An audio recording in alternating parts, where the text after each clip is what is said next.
115வது சங்கீதம். எங்களுக்கல்ல கர்த்தாவே, எங்களுக்கல்ல, உமது கிருபையின் நிமித்தமும் உமது சத்தியத்தின் நிமித்தமும் உம்முடைய நாமத்திற்கே மகிமை வரப்பண்ணும். நம்முடைய தேவன் பரலோகத்தில் இருக்கிறார், தமக்கு சித்தமான யாவையும் செய்கிறார். அவைகளுக்கு வாயிருந்தும் பேசாது, அவைகளுக்கு கண்கள் இருந்தும் காணாது, அவைகளுக்கு கைகள் இருந்தும் தொடாது, அவைகளுக்கு கால்கள் இருந்தும் நடவாது, தங்கள் தொண்டையால் சத்தமிடவும் மாட்டாது.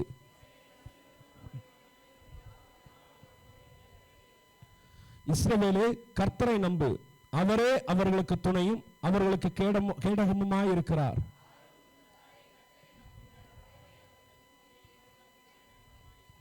கர்த்தருக்கு பயப்படுகிறவர்களே, கர்த்தரை நம்புங்கள், அவரே அவர்களுக்கு துணையும் அவர்களுக்கு கேடகமுமாய் இருக்கிறார்.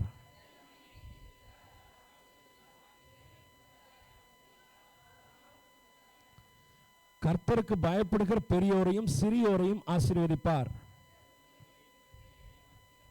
வானத்தையும் பூமியையும் படைத்த கர்த்தராலே நீங்கள் ஆசீர்வதிக்கப்பட்டவர்கள். மரித்தவர்களும் மௌனத்தில் இறங்குகிற அனைவரும் கர்த்தரை துதியார்கள். அல்லேலூயா. யாவரும் அமர்ந்து கொள்வோம்.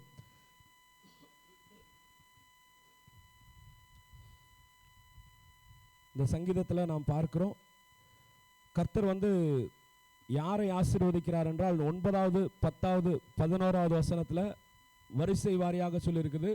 ஃபர்ஸ்ட் அவர் இஸ்ரவேலை ஆசீர்வதிக்கிறார், இரண்டாவது அவர் ஆரோன் குடும்பத்தாரை ஆசீர்வதிக்கிறார், மூன்றாவது கர்த்தருக்கு பயப்படுகிறவர்களை ஆசீர்வதிக்கிறார். ஃபர்ஸ்ட் இஸ்ரவேலை ஆசீர்வதிக்கிறார், இரண்டாவது ஆரோன் குடும்பத்தாரை ஆசீர்வதிக்கிறார், மூன்றாவது கர்த்தருக்கு பயப்படுகிறவர்களை ஆசீர்வதிக்கிறார். இது ஏன்? அதாவது சங்கீதம் எப்பொழுதுமே கவிதை நடையில் தான் எழுதப்பட்டிருக்கும். எப்படி எழுதப்பட்டிருக்கும்?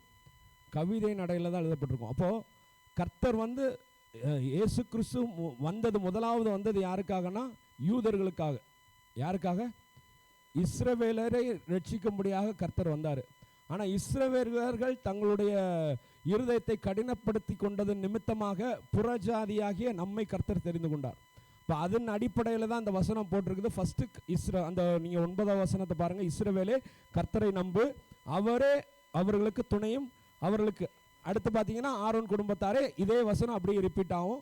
அடுத்து கர்த்தருக்கு பயப்படுகிறவர்கள் சொல்லிட்டு இதே வசனம் ரிப்பீட் ஆகும். அப்போது ஃபஸ்ட்டு அவர் இஸ்ரவேலை ஆசீர்வதிக்கிறார், இரண்டாவது ஆரோன் குடும்பத்தார்னா ஆசாரிய ஊழியம் செய்கிறவர்கள். ஆரோன் ஆசாரிய ஊழியம் செய்தவர். ஸோ ஆரோன் குடும்பத்தாரை, ஊழியம் செய்கிறவர்களை, ஊழியம் செய்கிற குடும்பத்தை ஆசீர்வதிக்கிறார். அடுத்து யார் ஆசீர்வதிக்கிறார்? கர்த்தருக்கு பயப்படுகிற யாவரையும். அது புறஜாதியார். ஆமென், அல்லேலூயா. புறஜாதியார் யாராக இருந்தாலும் சரி, அவர்கள் கர்த்தருக்கு பயந்திருந்தார்கள்னா அவர்களை கர்த்தர் என்ன பண்ணுறாரு? ஆசீர்வதிக்கிறார். இப்போ கர்த்தர் நம்மை ஆசீர்வதிக்கிறார். இப்போ என்ன நடக்குதுன்னா, கர்த்தர் நம்மை ஆசீர்வதிக்கும் பொழுது நாம் என்ன பண்ணிடுறோம்? கர்த்தரிடத்தில் காட்டின அன்பை ஆசீர்வாதத்தின் இடத்துல நாம் என்ன பண்ணிடுறோம்? திருப்பிடுறோம். ஒரு சில வேலைகளில். அப்படி எத்தனை பேர் இருக்கீங்க? நான் இருக்கேன். சரி, நீங்களாம் நல்லவங்க. ஆசீர்வாதம் அதிகமாக பெருகும் பொழுது நாம் கர்த்தரிடத்தில் கர்த்தரையே நோக்கி பார்த்துட்டு இருப்போம். ஆசீர்வாதம் பெருகும்போது இந்த ஆசீர்வாதத்தை காப்பாற்றணுமே, இந்த ஆசீர்வாதத்தை பெருக்கணுமேன்னு சொல்லி நம்ம என்ன பண்ணிடுறோம்? ஒரு சில வேலைகளில் நம்முடைய சிந்தனைகளை, நம்மளுடைய நோக்கத்தை நம்ம திருப்பிடுறோம். அதான் இந்த வசனத்தில் சொல்லப்பட்டிருக்கிறது. நீங்கள் பாருங்கள், 115 4வது வசனம், அவர்களுடைய விக்கிரகங்கள் வெள்ளியும் பொன்னும் மனுஷருடைய கைவேலையுமா இருக்கிறது. ஆமென். இப்போ பொதுவா விக்கிரகங்கள்ங்கும் போது நம்ம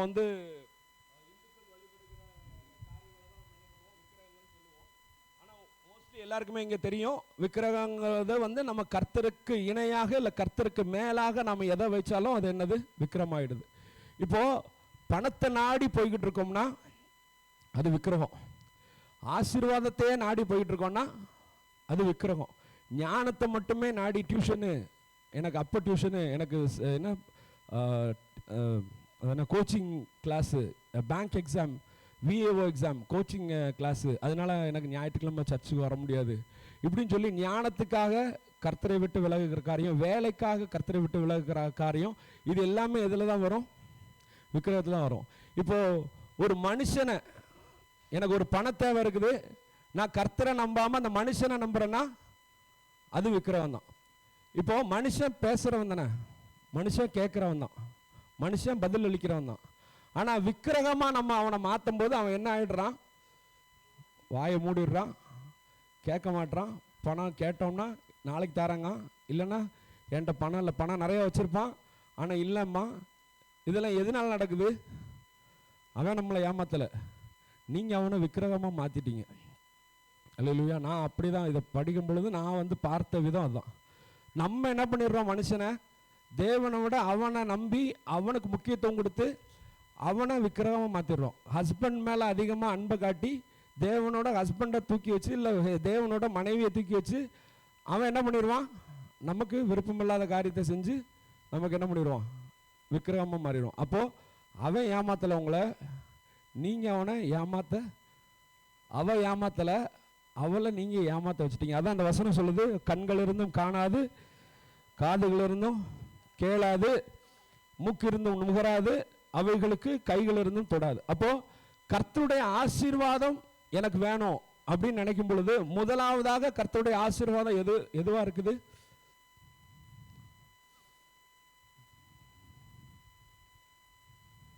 உங்களுக்கு தெரிஞ்சது சொல்லுங்களேன். ரட்சிப்பு, ஓகே. அடுத்து கர்த்தருடைய பிரசன்னம். ஆமென். கர்த்தருடைய இஸ்ரவேல் ஜனங்கள் எகிப்தில் நடந்து போகும்பொழுது கர்த்தருடைய பிரசன்னம் கூடவே வந்ததுனால தான் மன்னா கிடச்சிச்சு. கர்த்தருடைய பிரசன்னம் கூடவே வந்ததுனால தான் பாறையிலேருந்து தண்ணி கிடச்சிது. கர்த்தருடைய பிரசன்னம் கூடவே வந்ததுனால தான் எகிப்து செங்கடல் என்னாச்சு? ரெண்டாக பிளந்துச்சு. அப்போது முதலாவது ஆசீர்வாதம் நாம் தேட வேண்டியது கர்த்தருடைய பிரசன்னத்தை தேட வேண்டியிருக்கு. சரி, இப்போ கர்த்தருடைய ஆசீர்வாதத்தை குறித்து நாம் பார்ப்போம். கர்த்தருடைய ஆசீர்வாதம் எப்படிப்பட்டது அப்படின்னு இந்த வசனத்தில் எப்படி போட்டிருக்குதுன்னா, வானத்தையும் 15வது வசனம், வானத்தையும் பூமியும் படைத்த கர்த்தராலே நீங்கள் ஆசீர்வதிக்கப்பட்டவர்கள். யாரெல்லாம்னா, நான் சொன்னது போல இஸ்ரவேல் குடும்பத்தார், ஆரோன் குடும்பத்தார், கர்த்தருக்கு பயப்படுகிறவர்கள். அப்போ இவங்க 3 பேரையும் கர்த்தர் ஆசீர்வதிக்கிறார். எவனையுமே அவர் என்ன பண்றதில்ல, வெறுமனையாக விடுறதில்ல. அப்போ அவருடைய ஆசீர்வாதம் எப்படி இருக்குதுன்னா, வானத்தையும் பூமியும் படைத்த கர்த்தராலே நீங்கள் ஆசீர்வதிக்கப்பட்டவர்கள். ஏன் அப்படி போட்டிருக்கு? வானத்தையும் பூமியும் படைத்த கர்த்தராலே நீங்கள் ஆசீர்வதிக்கப்பட்டவர்கள்.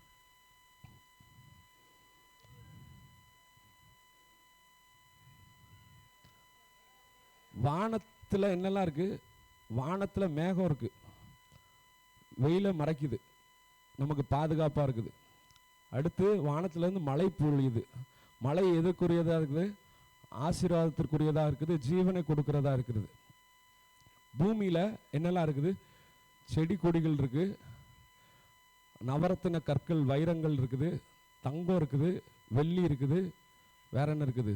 ஆறு இருக்குது, கடல் இருக்குது, எல்லாமே இருக்குது. கர்த்தர் படைத்த எல்லாமே நன்மையானது.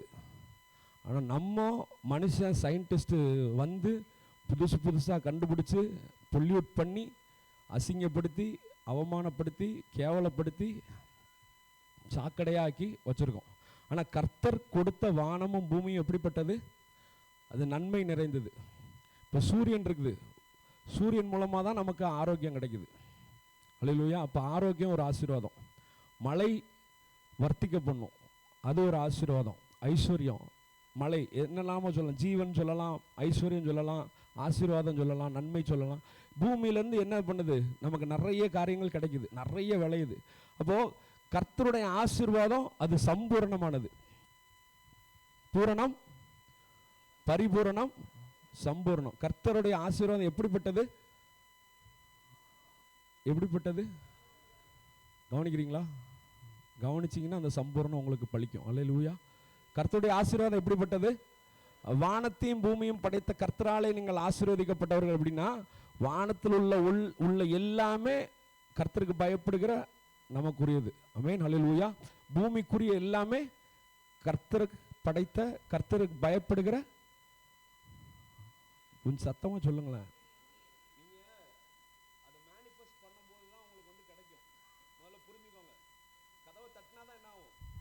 காலிங் பெல் அடித்தா தான் என்ன ஆகணும்?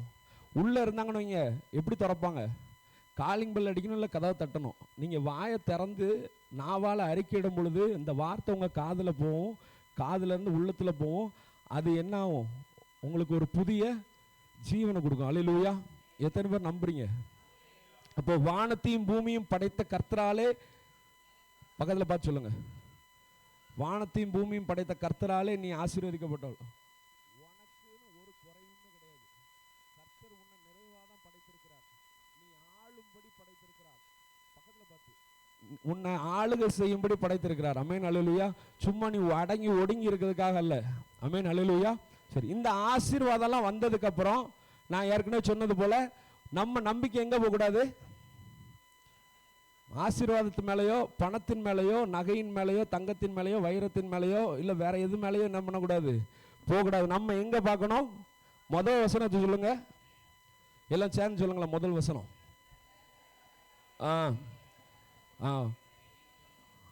இந்த ஆசீர்வாதம் எனக்கு தந்துட்டீங்கப்பா, இது எனக்கல்ல கர்த்தாவே, எனக்கல்ல. சொல்லுங்களேன்,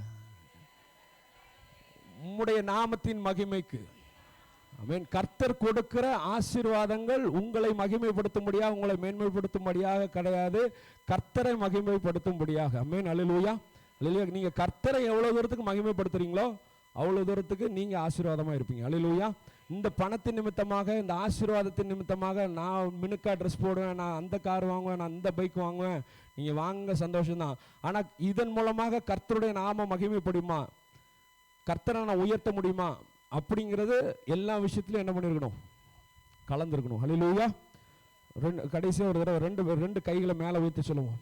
இந்த முதலாவது வசனத்தை அதில் டிவியில் வருது பாருங்க. எங்களுக்கல்ல கர்த்தாவே, எங்களுக்கல்ல, உமது கிருபையின் நிமித்தமும் உமது சத்தியத்தின் நிமித்தமும் உம்முடைய நாமத்திற்கே மகிமை வரப்படும். ஆமென், அல்லேலூயா! கர்த்தாவே, அப்போ அந்த வசனத்தை சொன்ன எங்க அனைவரையும் கர்த்தர் நீங்க ஆசீர்வதிங்க. ஆமென். எண்ணுக்கடங்காத நன்மைகளால் இதுவரை எங்களை நிரப்பியிருக்கிறீங்க ஆண்டவரே. அப்போ அதை நாங்கள் அறிந்திருக்கிறோம் கர்த்தாவே. இன்னும் வருகிற நாட்களில் இன்னும் எங்கள் ஜனங்கள் எத்தனையோ தேவைகளோடு இருக்கிறாங்கப்பா. இந்த தேவைகளெல்லாம் சந்திக்கும்படியாக கர்த்தர் கிருபை செய்யுங்க ஆண்டவரே.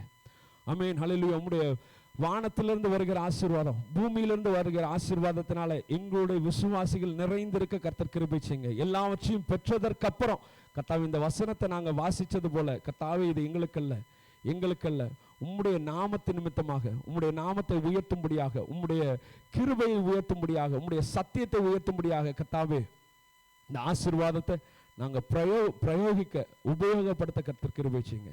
ஆமென், ஹல்லேலூயா! கர்த்தாவே, எங்களுடைய தேசத்திற்காக வருகிறோம், எங்களுடைய தேசத்தை ஆசீர்வதிங்க கர்த்தாவே. எங்கள் தேசத்தில் நல்ல மழையை கொடுத்துருக்கிறீங்க, அதற்காக நன்றி செலுத்துகிறோம் கர்த்தாவே. இன்னும் மழை தேவை தகப்பனே.